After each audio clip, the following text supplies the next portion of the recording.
two doors down, exactly the same thing is happening. That neighbor is thinking about the other neighbors, thinking, my front yard is not clean. And that's what people do. They think about what's going on, what other people are thinking about them. If you stop doing that, your life becomes a lot more easier because you're focused on what's real and what's really yours, and you can do that.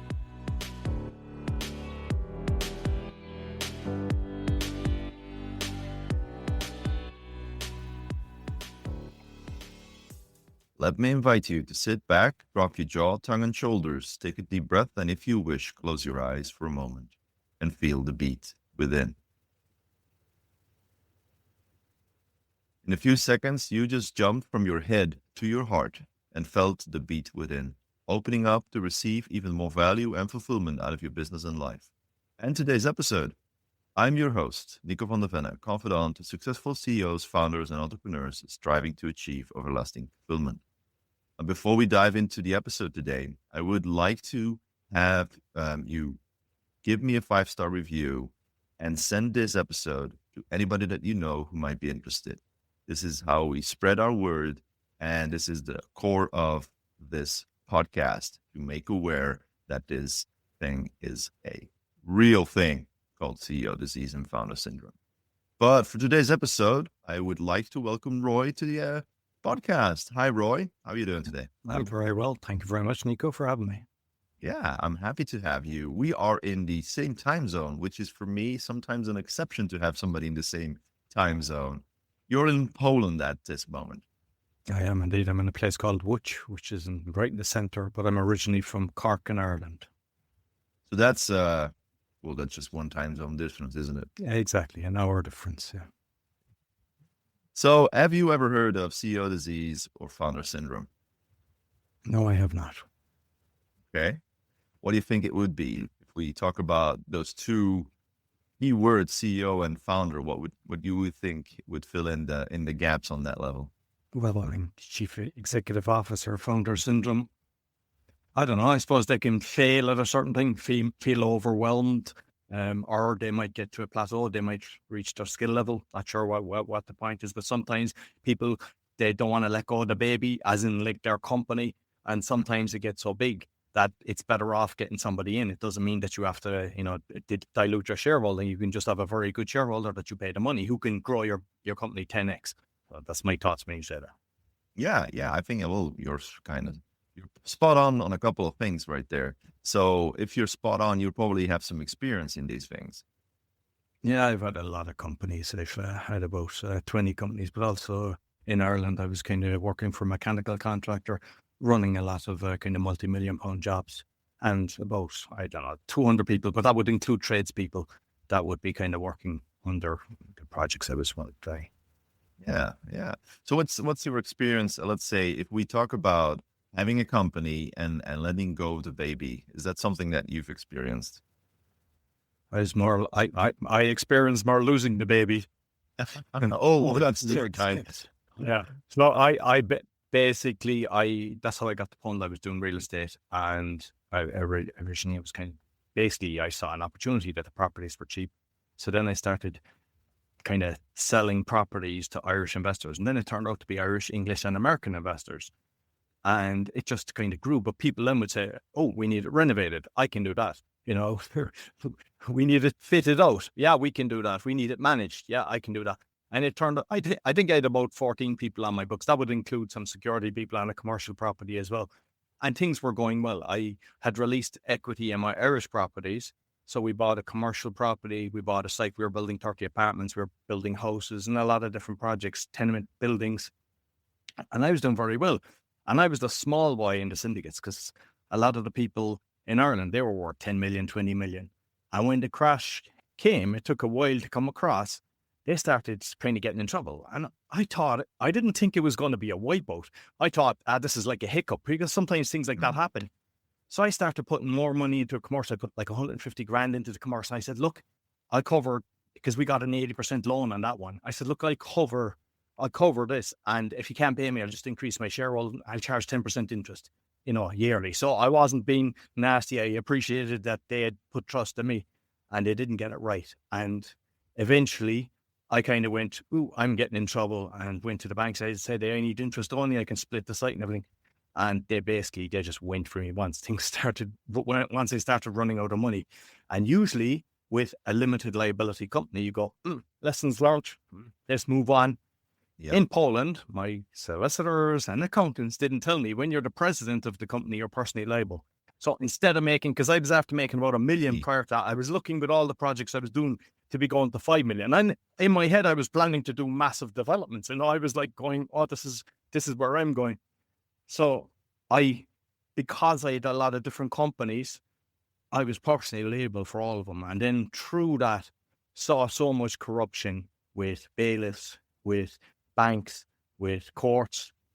And then that kind of became my passion to start kind of exposing this. I eventually cleared the decks. It wasn't easy, but done it. And then kind of that was my mission then for kind of, fighting the bad boys, let's say. And then I learned kind of law as well, because I did over 100 court cases. And I started learning sovereignty, common law, reading a lot of books on that, and kind of understanding the power that we have, instead of kind of sitting next to a solicitor thinking they've got my best interest at heart, and they don't. Oh, that's bad news for a lot of us, I would think. If we hear these things, everybody thinks, I've got a company. Yeah, I'm certainly liable for some parts, but not for everything. But then it comes down to, when the shit hits the fan, it all comes out to the reality. And so is this specifically to Poland, or is it more or less something it happened in Ireland as well? So I lost my 3 properties in Ireland, including all my personal belongings and everything. So I was in the High Court in Ireland, and I just saw so much fraud. So, for example, there was one person, it's kind of strange, like you don't have the plaintiff, defendant, solicitor side. It's like a room with one judge, and it could be 150, and they're usually barristers who are the high-end boys, and they charge a lot. And most people didn't even turn up. So the judge was like, rule in favor of the bank plus interest plus penalties. And one person had a representative, and they said, we were overcharged. We got KPMG to check the interest. We were overcharged €15,000. When was that? 2 years ago. Oh, you should have took it up with them then. Bang. Rule in favor of, and everything. I had, because I did, when they came after me, they sent an affidavit. I didn't even know what an affidavit is. So for those that might know, sworn statement. And it was like their bank's sworn statement. So then I returned my one, and I had 43 points, and I had them on so many things of fraud. Like they had 20 signatures that were all different people, but it was the exact same signature. Yeah. And then I had also, what happened is I had a property that was worth €400,000. And then when the crash happened, it dropped to 125, which shouldn't really happen. And eventually kind of, as I was fighting through this, it came up a little bit. So I had an offer of 200,000. I had a 220 mortgage.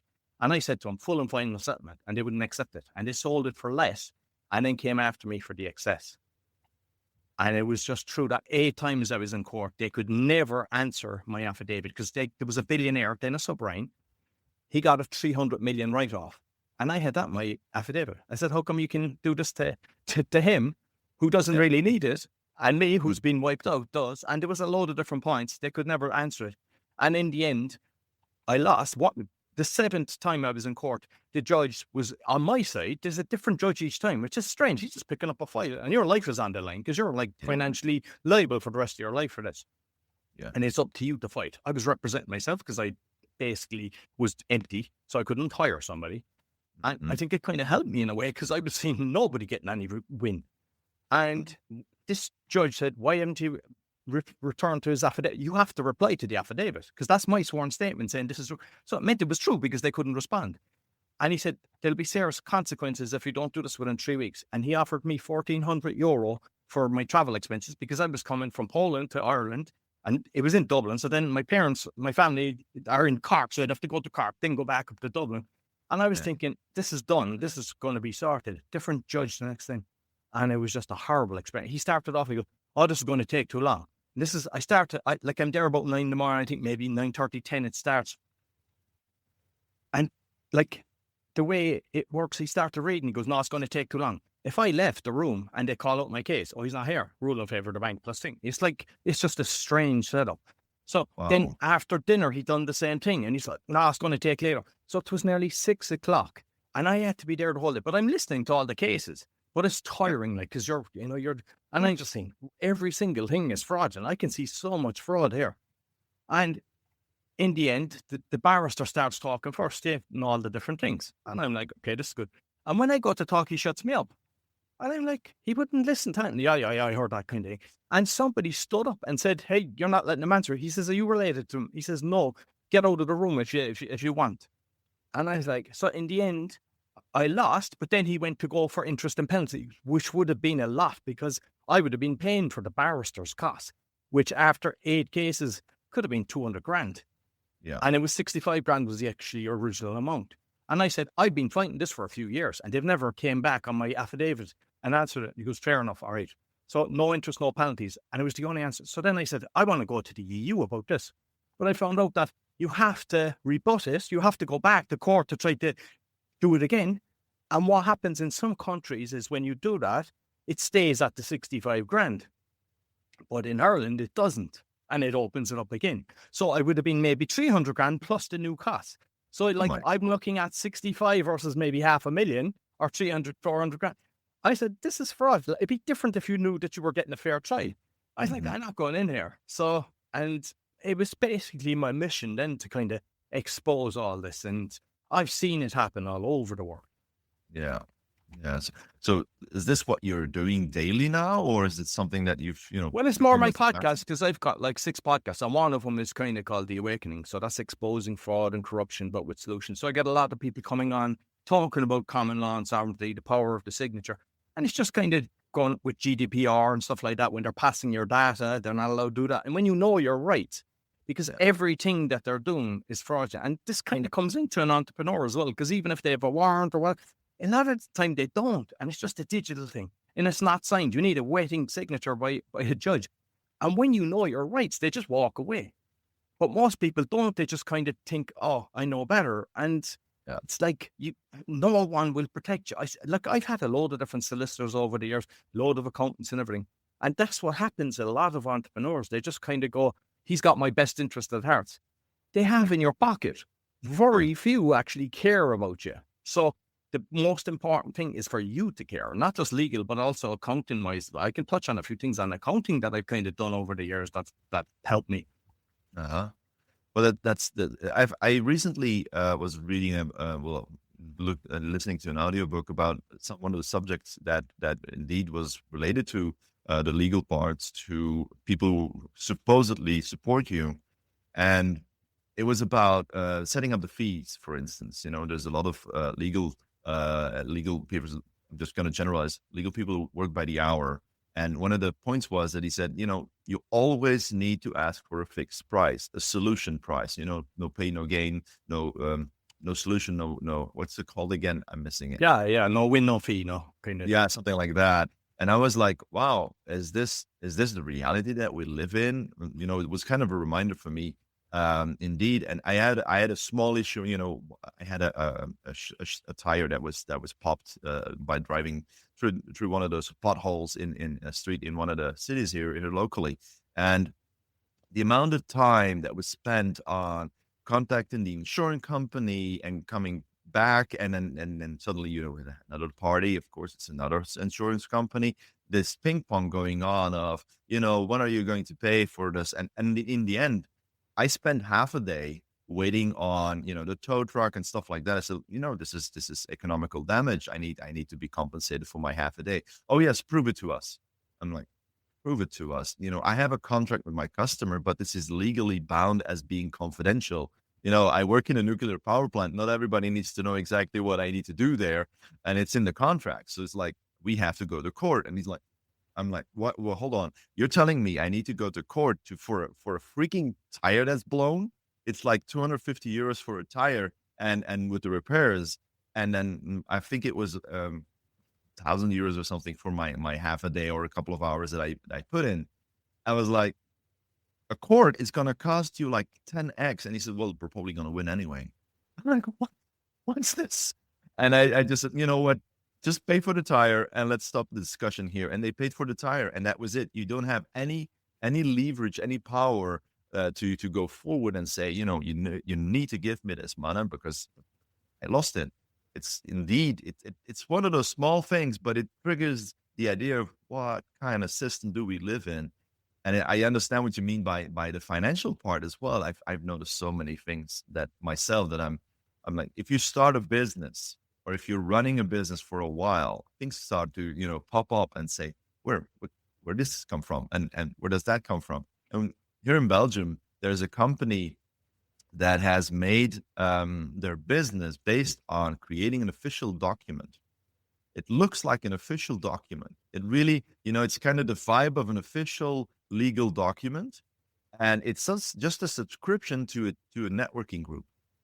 And if you look at it, it's like it's mentioning that you're late on your fee, and it's really marketing wise, it's an amazing thing. And there's so many entrepreneurs who just get, they pay it, and they join this networking group, and everybody within that networking group said, "This is wrong. We never signed up for anything like this. We thought it was like, how you pay taxes for the amount of square meters that your office is and stuff like that." And it's just amazing that nobody triggers, because they were trying, but nobody triggered the whole thing to say, stop doing this, stop sending these letters.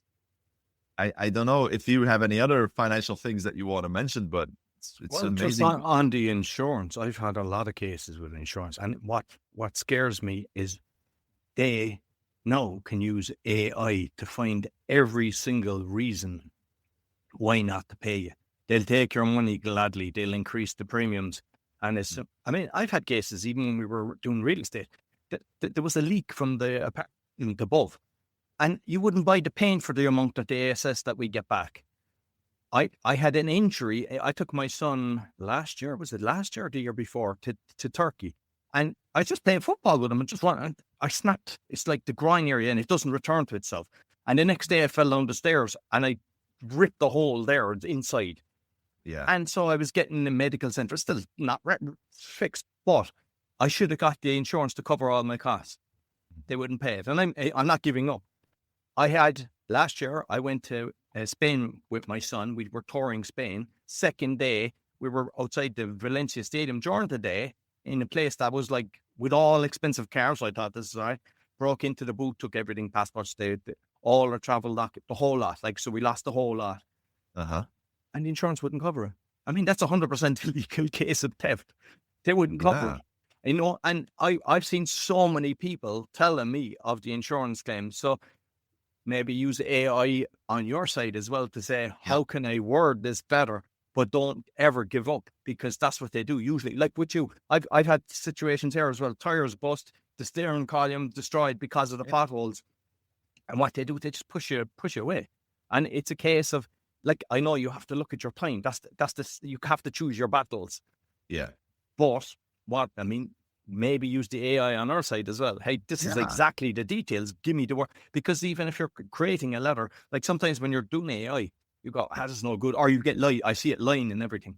But when you feed it good information and you ask it to structure it, it can be brilliant. It can do it 10 times better than I personally could do. So that's my plan now for the ones I'm doing. Just get around to it. But you don't give it out. On the financial side, say the accountants and things like that. When I was doing property, I had an Irish company, Polish. I had a load of different companies, 20 companies in there. But they were auditors as well, the Irish accountants, and they told me, you have a tax bill of this amount. And I bought a book called Tax Magic. It was written by a guy that worked for the Revenue. And I went through it from page to page and highlighted everything that I thought would be good. And I said, can I do this, this, this, this? Yes, I got a tax rebate. And I kind of learned from that. You think that they have your best interest at heart. And the same in Poland. I changed so many times. It's like they're just chucking through. They're not really looking after. So that's why you have to read books yourself. Or go on to platform or go on and find out details. What exactly can I deduct? What's the best optimization I can do? Because a lot of people, they just kind of some people, they give them the shoebox and stuff. They don't even organize themselves. But plan to pay as little as possible. And even on the setup, when you're setting it up, structure that at the start. Because sometimes people, they make a company, they don't realize how successful it can be. And then they start trying to look at ways of not paying tax. And it's better to think at the start, what's the best way to be doing this? So that I pay, we call it Uncle Sam in America, pay as little as possible. Yeah. Yeah, well, indeed, it's like, it's the whole story of the shell companies and all these other ways of, getting, a little company that runs all the other things. And then, the whole structure that you start building is kind of crazy. In essence, what I found is you have to put a lot of money in some of these things to get even more out of them. And, when I started as an entrepreneur, I was like, I was an independent, just, one little company, no, what do you call it? LLC, what you said, or limited, something like that. Now I do, I have my own story.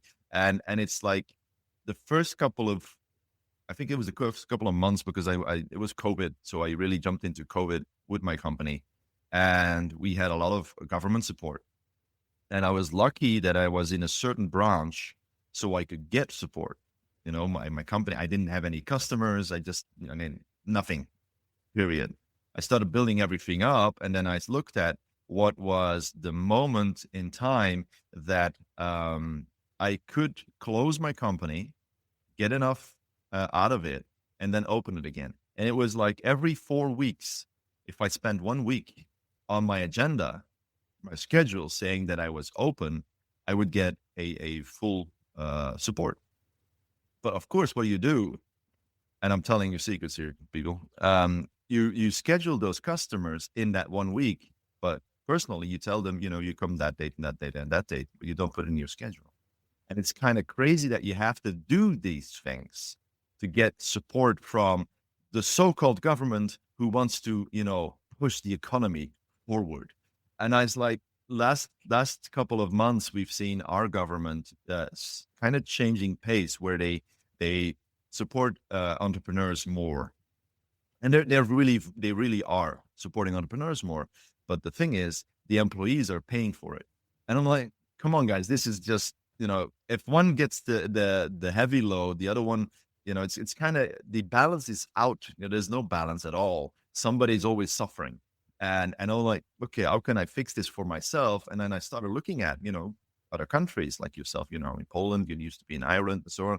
I looked at Qatar and all those wonderful places that you can see online that they, tell you where you can go to specialize your finances. But I still see so much stuff going on there as well that are just not legal. If you would go down to the letter, it's not legal. And I started talking to a couple of entrepreneurs, and they said, follow the money. I'm like, well, that's something very old, where you start researching stuff and then, follow the money. The guys that have the money, learn from them, read their books, read their podcasts, or listen to their podcasts, or look at their videos and so on. They will tell you, and not literally, but they will tell you how to do it.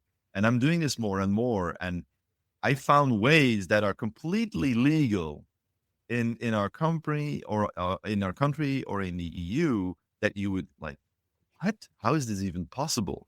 And as an employee, or just, somebody who goes to the job 9 to 5, does this great thing, and it comes home again, has their nice space check at the end of the month, they are sucked dry. They don't even realize it. When you become an entrepreneur, you have so many more options to do with your finances. And I'm trying to explain this to a few people that work with me on a project, and then they're like, no, it's much easier to, get that paycheck at the end of the month, and I'll see it.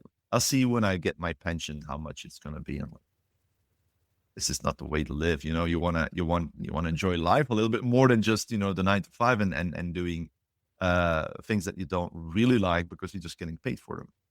But so when we talk about companies, and you mentioned that, 20 is quite an amount. What triggered you to go from 0 to 20 and keep going?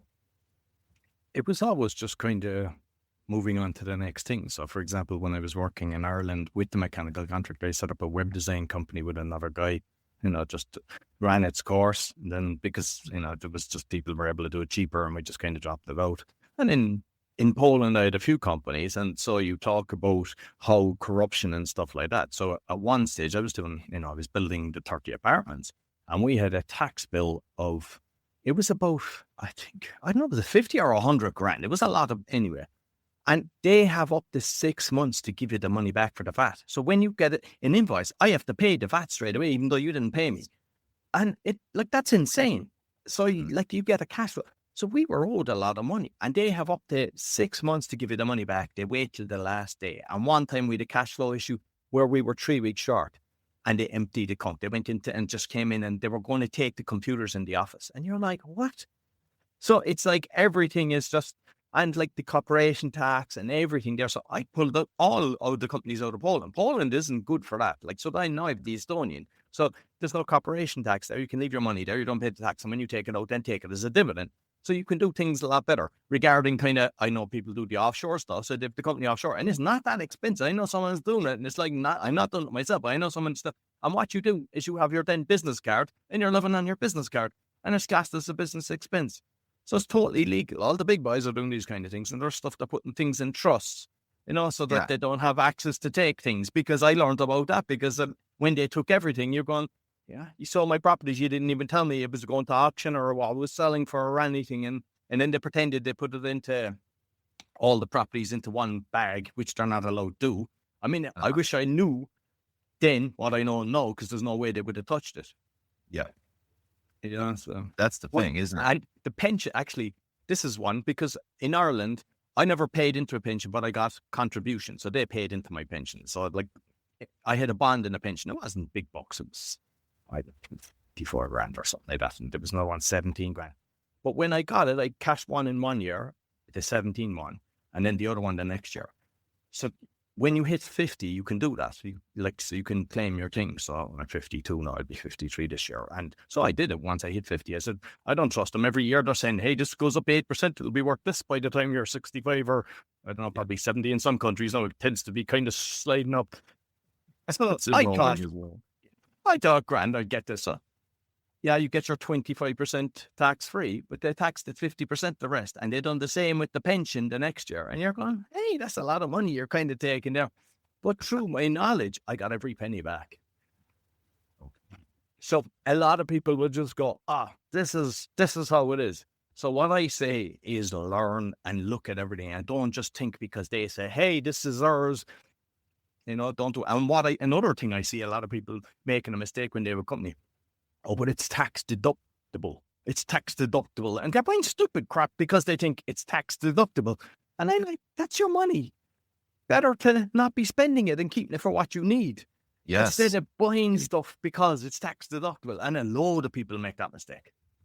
Yeah. And the thing is, then they come and look at it and they say, this doesn't apply, this doesn't apply, this doesn't apply. And then you lost it anyway. You bought stuff that's, you don't even need it. I've been focusing on a couple of things myself. What gives me extra knowledge? Knowledge, they cannot take that away from you. Finances, buildings, cars, whatever, they can take that away from me. The second thing is, what can they take away from me that does not hurt me? I bought my car. It's 100% of my company. So if my company needs extra cash flow, I just sell the car. So that's like a spare thing. Of course, a car diminishes in amount of value and so on. So you kind of calculate that, and it's like, when is it gonna be valuable? I bought a motorcycle on the company. That thing, if that's lost, okay, that's too bad. If they have to sell it, that's too bad. It's my fun thing. But all the rest of the stuff that I buy is either to move the needle forward, to finding more customers, to continuously build my company. And everything else, I do not even buy. I don't buy luxury cars and things like that. It's not worth it. They come and get it anyway if you're really exaggerating on these things. And then sometimes you just go and go out for lunch or stuff like that, and with customers and so on. And you can actually clearly put down names and so on. Just do that. But all the rest of the stuff, I stay away from it. It's too many risks there that they can find anything to bug you, because that's the basic thing that they're doing. I had one guy here, an official federal person coming to my door, who was coming to do checkup on my company, not the finances specifically, but he was from the financial thing. And he came in and he looked around and he was seeing, like, it was in my living room because my office is in the garden. And he's like, are you deducting all of this and this? And I'm like, no, this is my house. It's nothing to do with my company. So where's your company? I looked at a paper and I'm like, you have X amount of squares here. What is that? So, my attic, that's part of my office. That's where I meet my clients. That's where I, do my sessions. And my office is in the garden. I just renovated it. And we went to the office in the back and, okay, this is all office. That was one thing that he needed to know. If it looks like a company, if it doesn't look like a company, you're messing with the whole thing. I'm like, no. So we went up to the attic. And there's 2 chairs there. There's nothing else there. There's not, there's a screen there, of course, because I need to do presentations, stuff like that. And it looks like an official thing. Okay. And he scribbled something on paper, and it's been 3 years, never heard of anything. And I'm like, okay, I didn't exaggerate. I didn't go all out on all these things. And then I heard another guy who spent so much money on all these gadgets and things and so on. And he's like, yeah, I got everything. I can explain everything. Same kind of thing happened to him. And I think it was 25% of everything that he bought just got wiped out of his financial system. And I'm like, you don't have anything anymore there. He has to pay it for himself, because it goes on to his credit. It's a bank account that you have to, a virtual bank account where you as private need to pay back your company because you bought stuff that the company bought stuff that's actually private. And I'm like, you're really messed up, And it's a big amount of money because, of course, he bought the best stuff. I'm like, it's not worth it. Keep it down low, keep it real, and in the end, what you get put in here is a lot more valuable than all the toys and shows and so on for the rest of the world to see. That's one thing that I've learned from one of my mentors. He said, outside. I always love the story where this person, there's a neighbor in your neighborhood who's looking at his front yard, and he's looking at it, and there's all these kind of plants there that are, you don't want that in your yard. You want a nice clean yard. And he's like, oh, what are my neighbors going to think about my front yard? I need to do something about it, and blah, blah, blah. He's going on in his head about the neighbors thinking about his front yard. 2 doors down, exactly the same thing is happening. That neighbor is thinking about the other neighbors, thinking, my front yard is not clean. And that's what people do. They think about what's going on, what other people are thinking about them. If you stop doing that, your life becomes a lot more easier, because you're focused on what's real and what's really yours, and what you can do with that. So just a little sidetrack there. No. And even just on what you said there, because some people aren't aware as well, you can prorata kind of like your electricity, gas and everything, because they're used for the business. So most people don't do that. And I mean, it mightn't be used, but the way energy costs have gone through the roof regarding an audit, when I had the building company that done the 30 apartments, they came into the office to do an audit. 2 people came in for 3 weeks sitting in our office. Wow. We didn't have that many invoices because we had like a project manager, a builder, maybe 15 invoices. It was like, because I kept it tight that it wasn't like, a million things. So basically the builder would have been buying the different things based on the spec we were giving them and everything. And we'd have the architect. 2 weeks or 3 weeks they were there. And I was like, and then they come along, they look for a document. The girl that was working for me that I had as the VP, like, she's go ahead, write it out, tell me sign it, with date, backdated, and they saw us done that and handed it to them, and they were like happy. And I was like, this is so crazy. Like, they're just like, how they coach that amount of people in the office, so like everything is just a waste of resources. And I mean, like, I've dealt with cities and everything, and they're just nasty. And it's what I would say to a lot of people is they tend to buckle and give them the power. Don't ever do that. Ever give them the power. And just the one thing I would say that you learn in life, and it's the most powerful thing, is the signature. Because every time they're trying to catch you, they'll hand you a document, just sign that there. And most people just sign it. Yep. They can't do nothing unless you sign it. I've had that. I've had a criminal case even against me, and they came after me for rubbish for like 3 years. Or 8 years they were coming after me for it. And it was like about $8,000, wise, say, let's say, or euro. Yeah. I was like, I didn't use that. We had an alcohol shop that had because basically people had left. So we down the street because we were going to renovate the whole building. I said, we didn't use it. Doesn't matter. And they had like good cop, bad cop, one really aggressive towards me. And they were like, they kept getting me to sign it. And I wouldn't sign it. I just walked out. And they were sending letters. So then I was using the knowledge that I had, writing back to them saying, show me the contract, show me the invoices, show me all the stuff. And they couldn't. Yeah. And then like go for the individual. And then they just changed about 10 different people that they changed. in the end, they brought, it was 28,000 zlotys. They brought it down to something like 4,000, and they just made a decision themselves, which I didn't agree to. And so it just shows like so if I done nothing, they just take that and they plus interest plus penalties. So everything they're doing is like that. So anytime they're handing you a piece of paper and say, sign that, be very careful. And your solicitor might say, sign that. I've got into trouble from solicitors telling me sign things. And now I trust myself. So what I would say is your signature is very important. Yeah, I've heard that one before as well. Yeah. So Roy, thank you very much for your inspiration, because I think a lot of stuff that came out of our conversation is going to inspire a couple of people. You said us about your podcasts. There was probably a lot more information there. Is there anything else that people need to know from you that they can find when they contact you? I mean, I've got one on meditation as well, because I think to make change in the world, to just get calmness, because some people are going through a lot of stress and everything, I would recommend breath work. I've got a lot of breath works and everything, loads. And sometimes people say, I don't have time to meditate. I've got from 1 minute to 2 hours. I've got healing meditations and everything.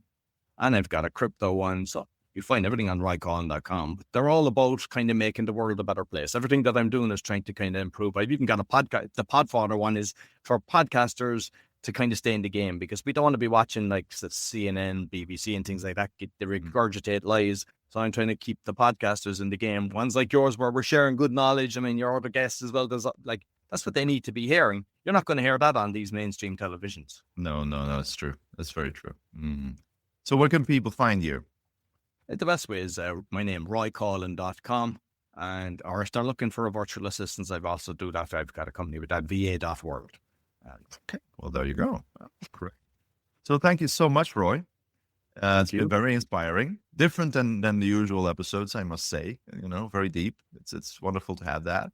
And to the listeners, thanks again for listening to the podcast. And remember, share this. I think this episode is really one that you need to share with a lot more people than one that you think of. So thank you very much, everybody, and have a good one. Thank you.